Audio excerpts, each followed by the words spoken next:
side kick, for example, my upper body is making a contract, move myself into position, moving through this motion.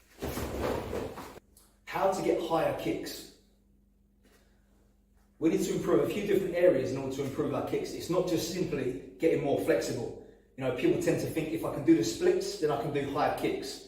Often the case, but it's not everything. So, when we do the splits, or stretching, or static stretching, you know, when we're doing a static stretching, we're holding a position, this kind of thing, and we're just holding on to certain stretches for a static, you know, extended period of time.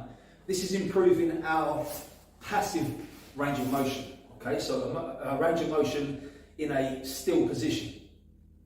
This is going to help, but it's going to be slightly less important than the next one I'm going to talk about, and that is active range of motion. This is the one we really need to improve our kicking mobility. Okay, so what active range of motion means is the range of motion that I can actively move through. So if I'm talking about how high I can lift my knee to the front, for example, you know, this would be kind of my active range of motion. The motion I can actually pull my leg up to is active range of motion. Yeah, my passive range is slightly higher. I can pull that up higher. But what I can actually do actively with my own muscles or my own strength is my active range of motion. And this is more important for improving our kicks than passive range of motion. So how can we improve our active range of motion? Through mobility exercises. Okay, so not so much the traditional stretching that you would see normally in a traditional karate dojo, where you do a little warm up and some static stretching. We're going to be doing movements where we're taking our joints and our limbs through a range of motion with using the musculature of the body. So for example, like a very basic version of that then could be this kind of thing, where I'm starting from here and I'm bringing my knee up, under control the whole time, and bringing it around. And then back in and down, this kind of work.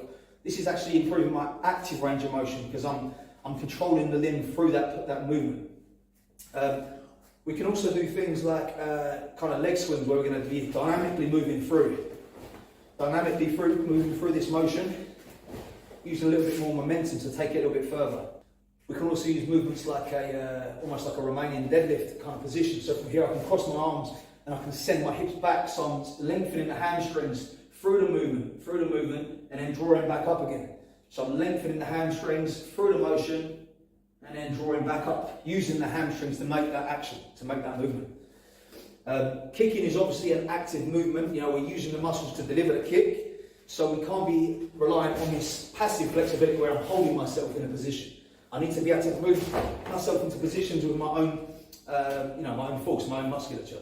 In the short term, we can improve our range of motion quickly, and I mean in minutes, by doing static stretching.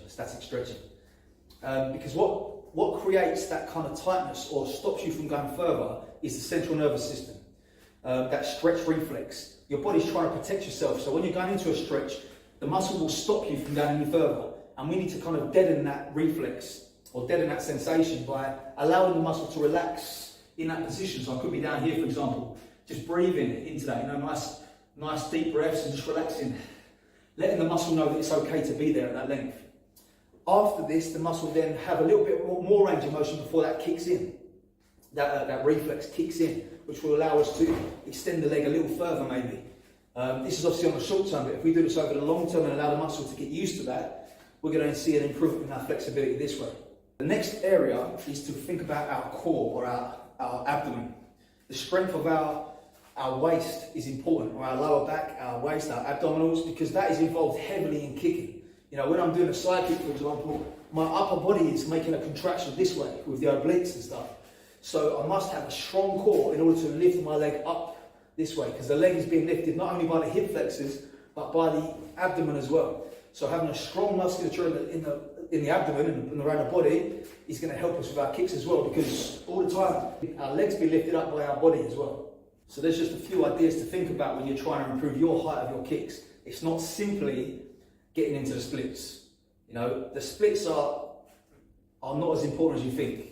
You know, a lot of the questions I get is, how can I do the splits? You don't need to do the splits to kick well. You know, the splits and kicking are different skills, completely different skills. Obviously the splits will have a nice carryover, but it's not essential. You can kick exceptionally well without ever being able to do the splits. A lot of it's genetic as well. The structure of your hip joints and your pelvis and the way that the bones sit inside the joint can prevent you from ever doing the splits anyway. So it's not about necessarily always getting into that split position.